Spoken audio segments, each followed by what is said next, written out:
Krishna. Welcome all. I hope you're all doing well.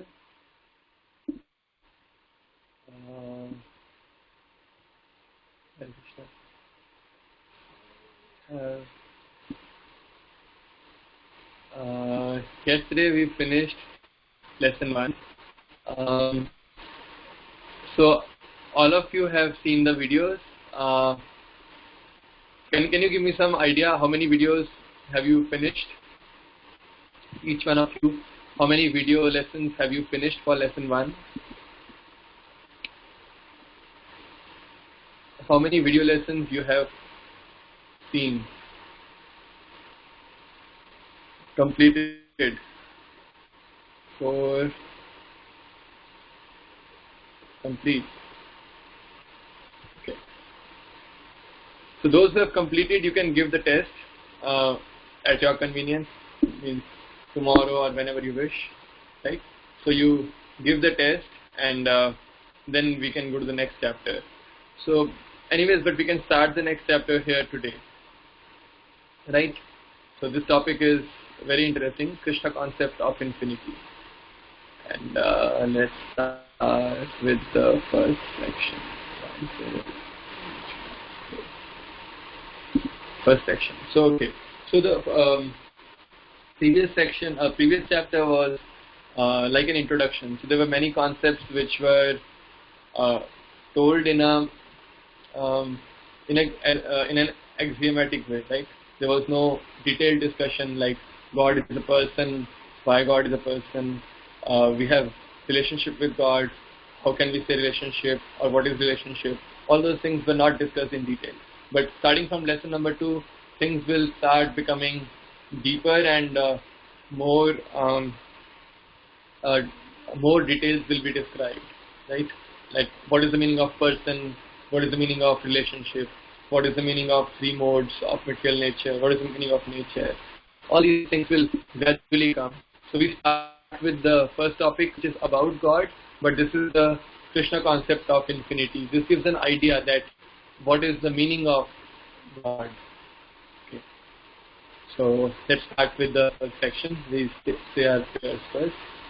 Om Vishnu Padaya Krishna Prasthaya Bhutale Srimate Bhakti Vedanta Swamini Namine Namaste Saraswati Deve Gauravani Pracharine Nirvishesha Shunyavadi Paschatya Deshakarine Jaya Shri Krishna Chaitanya Prabhu Nityananda Shri Advaita Gadadhara Shri Vas Adi Gaura Bhakta Hare Krishna Krishna Krishna Hare Hare Hare Rama Rama Rama Hare Hare. So this is section 1 of the second chapter. One of the 5 topics discussed in Bhagavad Gita is God. This lesson is all about God. Does God exist? Those who agree that He exists also say that God is great. How great is God? That is something that very few people know. God is infinite. Everybody knows. What is the measure of this infiniteness? Hardly anyone knows. In this lesson, we'll provide some empirical evidence to establish the existence of God. Then the authority of holy scriptures and holy seers will be invoked further to substantiating the existence of God. In the process of understanding the concept of infinity, we'll establish how the Krishna concept of God or infiniteness is absolute. These topics will be dealt with in this chapter based on the teachings of Bhagavad Gita. So this is a nice picture. So this person is standing on some surface and saying, God, if you really existed, you would reveal yourself to me. So this is what this person is saying. Why he is saying so? Because he can see only very limited.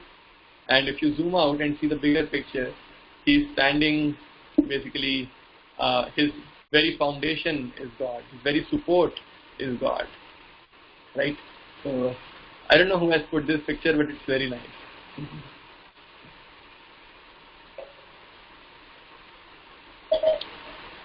So whether God exists or not is a fundamental question facing mankind today. What was accepted commonly as a fact in bygone ages is now being increasingly questioned. In the following presentation, will discuss some of the logical reasons providing the existence of God. In this chapter, the concept of God will be described in a very in a way which will invoke our intelligence, means which will invoke our current understanding. Okay, given whatever we have seen can be deduced from there. Means empirically, more or less, empirically can we deduce the role of God in our life. So let's start with this story. Empirical evidence number 1, perfect design. Story of Newton's solar system model. So Newton, a friend of him came over for dinner. His friend was an atheist, while Newton was a monotheist, raised as a Christian, but so some details about his Christian background. Then they often got into debates. While Newton was preparing dinner, his friend noticed an extraordinary model of the solar system Isaac had in his library bookshelf. His friend was amazed and asked him who made it and where it came from. Sir Isaac Newton responded coyly that nobody had made it and that it just happened to appear. His friend, confused and irritated, retorted, "You must think I'm a fool. Of course somebody made it and he's a genius." Newton then spoke to his friend in a polite yet firm way. "This thing is but a puny imitation of a much grander system whose laws you know, and I am not able to convince you that this mere toy is without a designer or maker. Yet you profess to believe that the great original from which the design is taken has come from being without either designer or maker. Now tell me by what sort of reasoning do you reach such an incongruous conclusion?" So Newton's friend comes and he sees a nice solar system model and says, "Who made it?" Newton said, "Nobody made it, it just appeared on its own." His friend got irritated. What are you saying?" Newton said, "You think the whole universe, which is the original universe, that has come on its own, nobody made it, and this tiny imitation, this must have some designer." What kind of logic is this? Right? If the bigger one can come on its own, why can't this come on its own? So that's what was Newton's argument. Very simple logic, but very thoughtful and very convincing. Okay. Then here are some figures. The precision of solar system. Solar system itself is a perfect example of amazing order and design. So the point is that our solar system is so perfectly designed, means the day happens, the night happens. Why? Because the earth is moving around the sun, the seasons are changing, earth is revolving around its axis, day and night are appearing. Everything is so periodic that it's amazing. And how it is sustaining our lives, right? So earth is located at the right distance from the sun. If it were to get little closer, earthly life forms would get extinct because of high temperature. And if the earth were to go a little away from the sun, again these forms would not survive because of freezing temperature. Given this delicate yet persistent equilibrium, how can we deny the existence of a designer and assembler behind the universe? Everything in this universe is perfect design. Let us examine in this section some facts around us that can help us keenly observe some distinct patterns. Okay. So until here we saw many logical conclusions that we see the world around us. It is so well designed. Imagine a situation if the temperature of Earth were to change drastically. We won't survive, right? None of the life forms will be able to survive. So this very delicate balance is maintained. There must be some purpose to it, right? Why things are maintained so perfectly. So that gives any inquisitive person an idea that somebody must have made it. It cannot come on its own, right? Okay. So do you have any questions here? I'm expecting many questions because this is a topic which is very pertinent for us, right? Please ask questions if you have.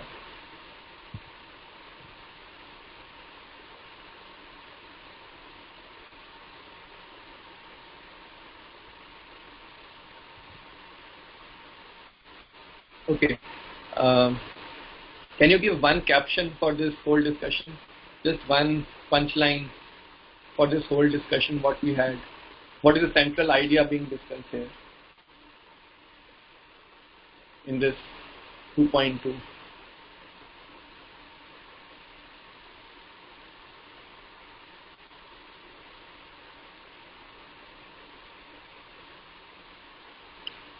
Perfect design is here. Perfect design is already there is some perfect designer. Yes. Good. Perfect design implies a perfect designer. One might say that someone had created the creator too, just like in small solar system. Very good point, Achitro. I think you have hit the nail at the right point. So I will tell you one experience which I had. I was in Oxford and I was going home from lab. On the way I met some people, they were preachers, preacher of some other community. But they were very nice people. They stopped me and I stopped there and we were talking. So UK is very open in this regard. Means in UK there is freedom of thought in the sense that they don't stop you from preaching and everybody preaches. Like there you will find Christian people are standing, they are preaching the message of Bible. Muslims are standing, they are preaching about Quran. Like means preaching is everywhere. Means in any shop you go, they will have books about God. Like if it is a Christian person, he will have Christian books. If he is a Muslim person, he will have Muslim books on Quran. So like that, it's a very nice culture there. And when I was coming back home, I saw in the evening two men were there, and they started telling me about their community. And I asked them,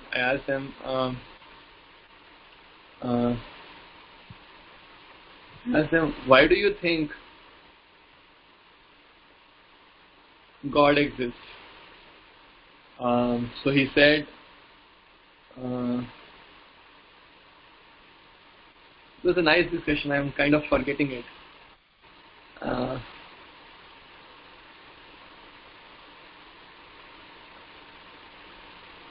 Okay, I think I have forgotten it completely. It was very nice discussion. I have forgotten completely. I never discussed with anybody, so I have forgotten. Oh, it was about this point that so I asked him, what is the difference between you? What is the difference? He said God created us. They were telling about God. I said, okay, fine. Tell me something very empirical, which we can see. You see, cars are also moving. We are also moving. What is the difference? Right? What is the difference? Car is also moving. Cars are there. They are moving, and I am also moving. What is the difference? So the answer he gave was very funny. He said, these cars are made by us, but we are made by God. That is the difference. Right? So he said the cars are made by us and we are made by God. That is the difference between cars and us. I said, no, even you are also not created by God. You are created by your parents. Your parents created you, not God. Right? And then he didn't have any answer. Okay. So what? And then you can go back. I am created by my parents. My parents are created by somebody else. They are created by somebody else. And in this way the chain goes. But then where does this chain stop? There has to be somebody original, some original source of information from which all information is coming, right? If there is no original source, then how can the information come, right? Everything has some source, right?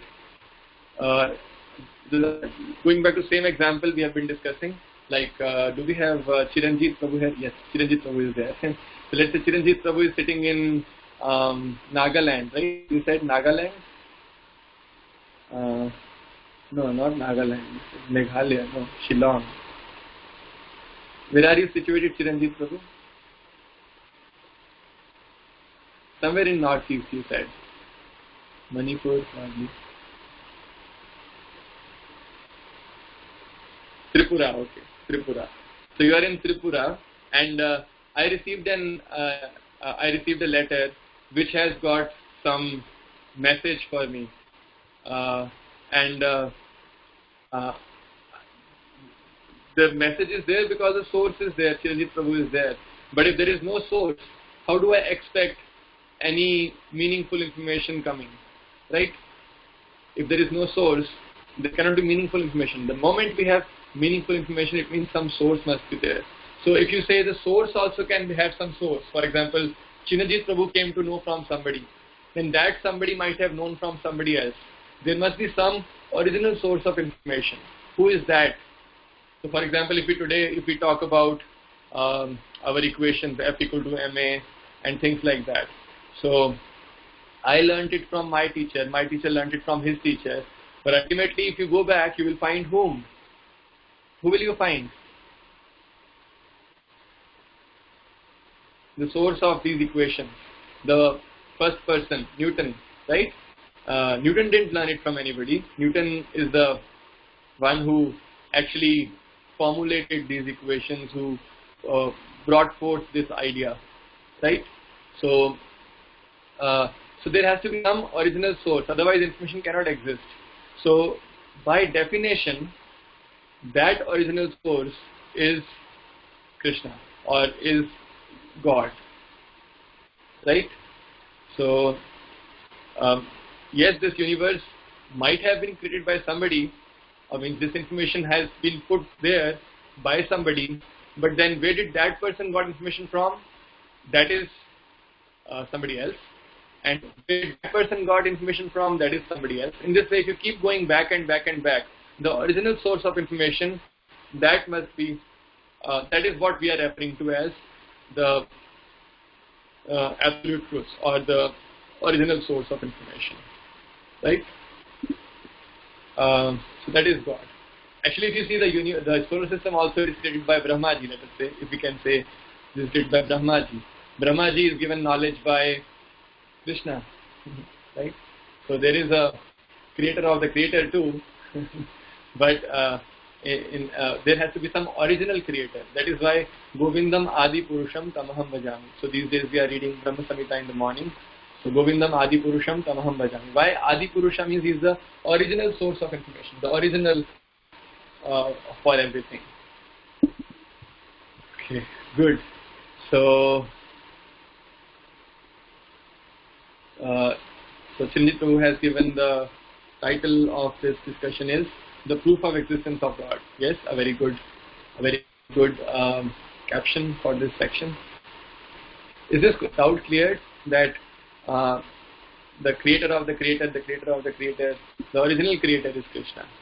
There has to be some original source of information. Otherwise, information cannot be there. Just like we saw, Newton is the original source of Newton's first law, second law, third law. You cannot find anybody before Newton who knew this law. Okay. So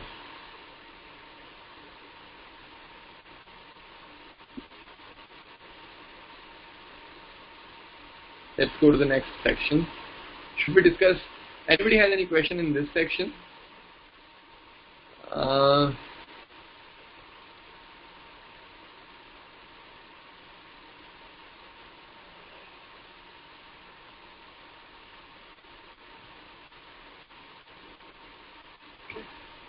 Let's go to the next one. Every living body starts with a single cell. That single cell multiplies and gives rise to gigantic bodies like elephant, whales, humans, etc. and also to tiny insects and microbes. Every organ of our body is very intricate and more complex than a computer. If a computer cannot come about by random, If a computer cannot come about by some random event, how can a living body, which is a perfect working assembly of complex organs, come by chance? Similarly, the human brain processes information at a speed that cannot be simulated by the best of supercomputers. The cognitive function of a human brain is far beyond the abilities of present-day supercomputers. We do not have a machine that can properly understand language. A small boy can learn to understand a few languages, but no machine is capable of this. Similarly, the eye has the ability to discriminate millions of colors.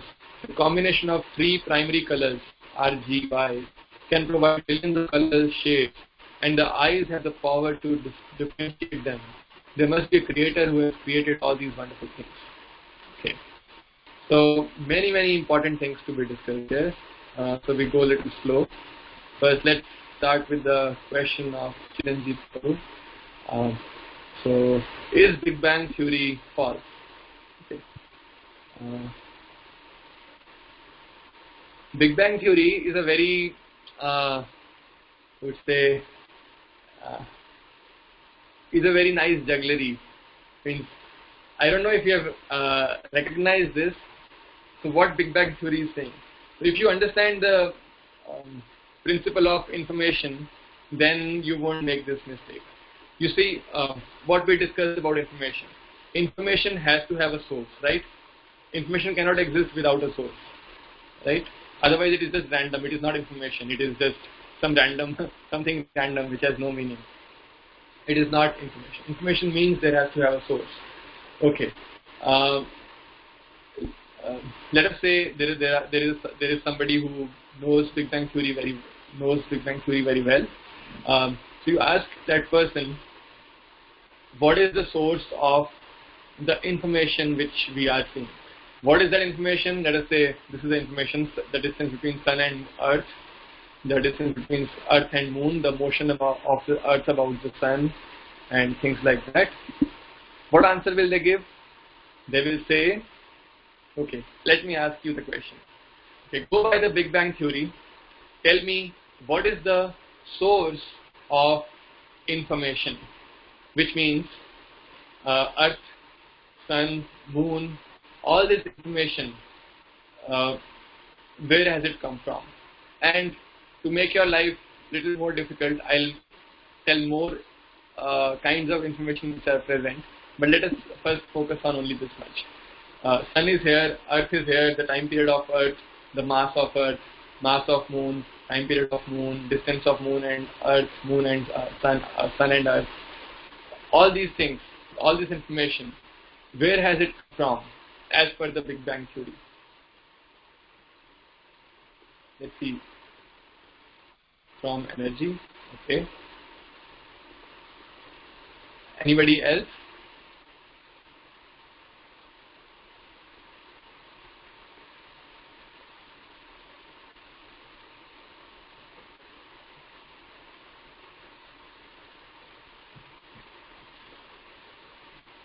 Earth is formed according to Big Bang theory when dust get condensed. So what is the source of information?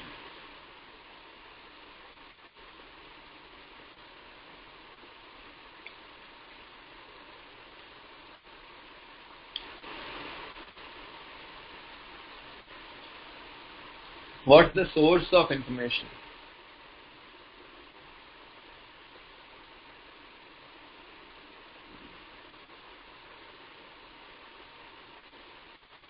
It's a very deep question, so please think about it. And if you are able to think about it, I will say you are very intelligent. So give your answers, no problem. Let me discuss these one by one. First answer is from energy. Energy, okay.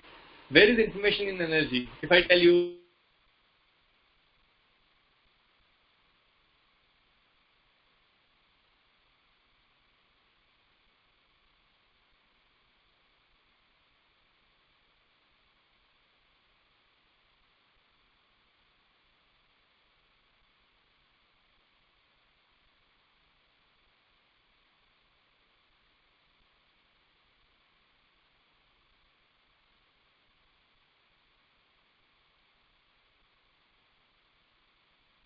potential energy, kinetic energy, but the energy which something has, let's say mc square.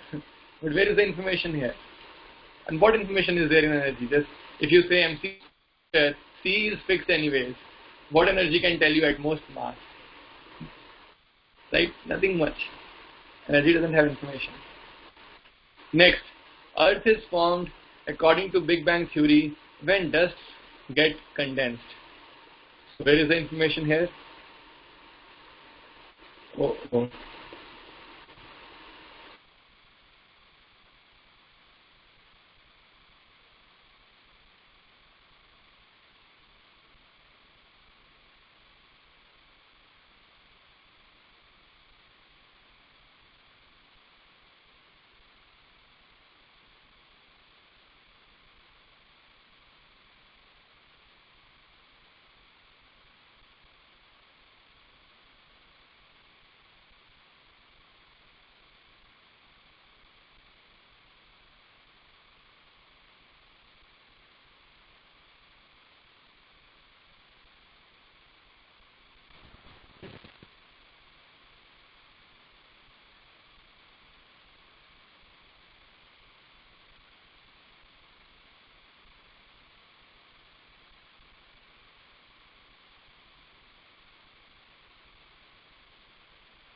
Okay, I'm sorry, the connection dropped somehow.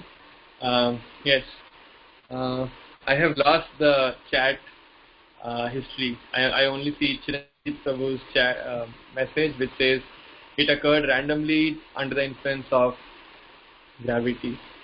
Okay, I can explain again about energy. Energy has no information, right? If I tell you this body has got 5 joules of energy, what information does it convey? Not much information, right? Let's say a stone is moving in the space with a velocity of something, and I just tell you, okay, this stone has this much energy. What will you do with that? How much information does it convey to you? Not much. Okay. I have lost the chat history, so maybe you can write your comments again. I only see Chiranjeev Prabhu's comment which says it occurred randomly under the influence of gravity. Okay, so Chiranjeev Prabhu is bringing in one source of information. He says that gravity is the source of information, right? It says in the Big Bang nothing existed except gravity, right? The only source of information is gravity. Does information necessary for creation of planets? Yes, information is necessary, right? For anything, information is necessary. For anything, information is necessary. Otherwise, how can information be there? We observe information, right? For example,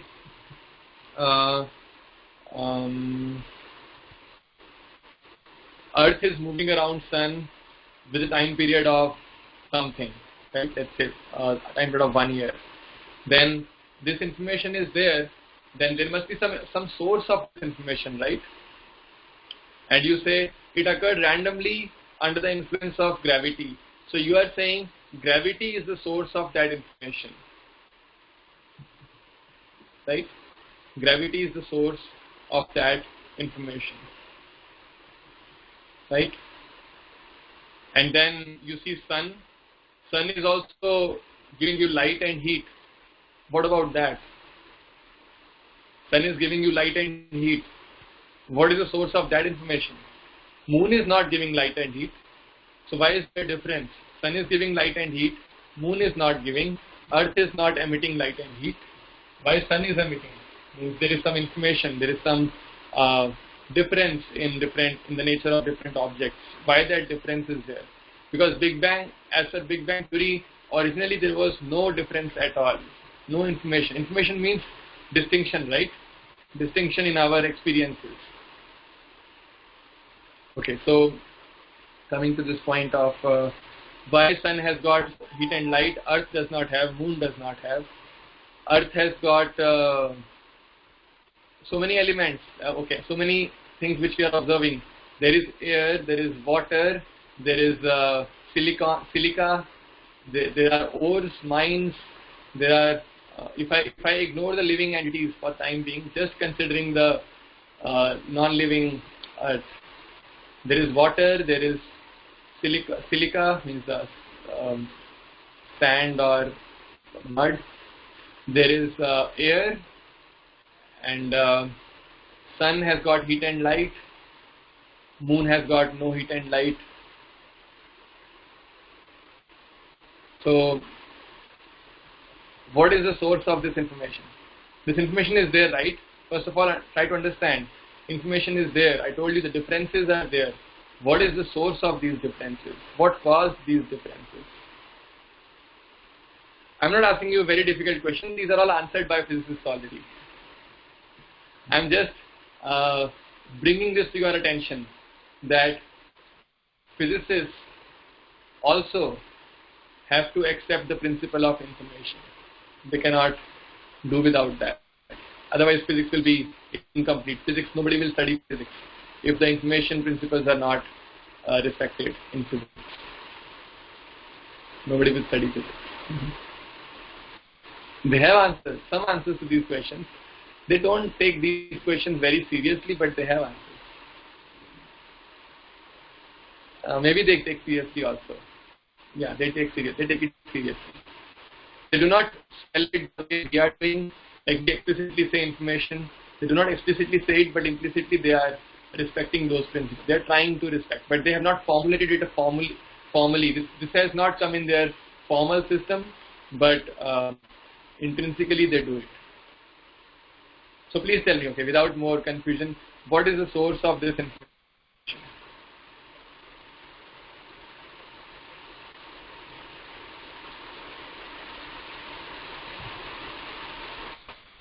Okay, nobody's answering, so I have to answer. Okay, let's take one by one. Nobody's answering. Okay, so one answer I have received that is about gravity, that yes, gravity exists, which means when even before the Big Bang happened, means even before the even before the singularity or the explosion, these laws existed. What are these laws? One is the law of gravity, right? You can describe it in Newton's law, or you can describe it in terms of Einstein's space-time curvature, but the law of gravity existed. And then, okay, why sun gives out, and because of there are gases. So this I'm telling you the scientist's version of it. There are gases like helium, hydrogen. Hydrogen uses to make helium, right? So these laws of nuclear fusion, or these nuclear laws, they existed even before Big Bang. This is what the physicists say. They do not say it explicitly, but they cannot refuse. They cannot refuse to accept these facts. Means it is implicitly there. If you study physics very deeply, you will say yes. This is what they do accept. So the law of gravity, the laws of nuclear fusion and everything. Then if you see the earth, why water is there, why silicon is there, why air is there. Yeah, I'll come to that point. So they say, so what other laws are required now? So to form silicon, you need some other kind of nuclear fusion laws, right? So they existed. And then you come to forming molecules now. So laws of chemical bonding, right? Hydrogen and oxygen, they attract each other and they form H2O structure. Silicon dioxide, silicon and oxygen, they combine and form silica. And air has a particular structure, and then air is in gaseous form, water is in liquid form. So liquid also has got surface tension, viscosity, all these things, right? So all these laws, they existed even before Big Bang. Big Bang did not create these laws, right? Big Bang did not create these laws. No physicist will say Big Bang created the law of fusion of helium into hydrogen, the law of nuclear fusion. No scientist will ever say, or no evolutionist will ever say Big Bang created the law of gravity. They cannot say that. So right, so they say, okay, these laws existed always. So that's it. And then the Big Bang happened. It is like these laws are like the system, and the input is just some random explosion which goes into this system of laws, and it gets organized into this very nice form where we have planets and solar system and things like that, right? So this is the theory of Big Bang. Now, how limited is this theory? I mean, this is very easily visible. So they are okay. So we have tried to explain nuclear fusion, or how Earth has got air, water, and the solid mass, and how planets are there. But nobody, there are so many other things also, right? About surface tension of water, and so many other things which you have to try to explain. But more importantly, there are also life forms. There are trees, there are animals, there are human beings, and we have got very complicated mechanisms, right? So where has this information come from? Where has this information come from? Okay, I think I missed one very important point. Even if these laws are there, right? Okay, let's not go to life forms yet. Let's stay with the physical universe only, means the non-living universe only. So even if these laws are there, now imagine these laws are like this system, and you just randomly throw something in there. Big Bang is like a random explosion, right? Just randomly you throw in something into this world of laws.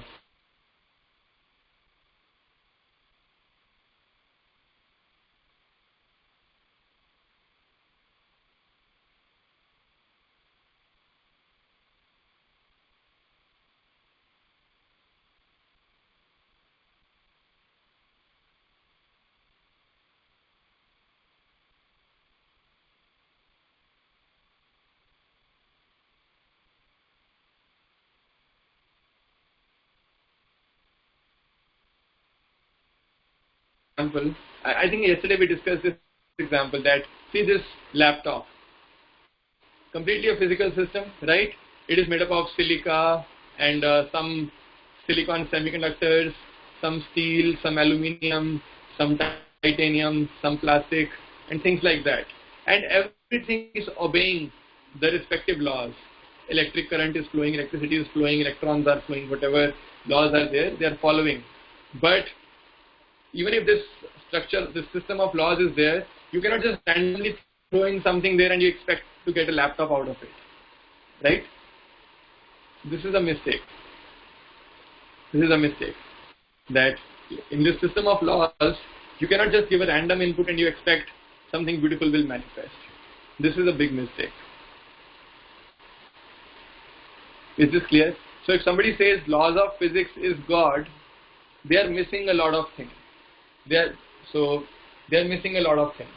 So they say in this laws of physics, if you randomly just throw in something, or actually you don't have to throw it, just it has to be just thrown somewhere randomly, and the beautiful things will manifest.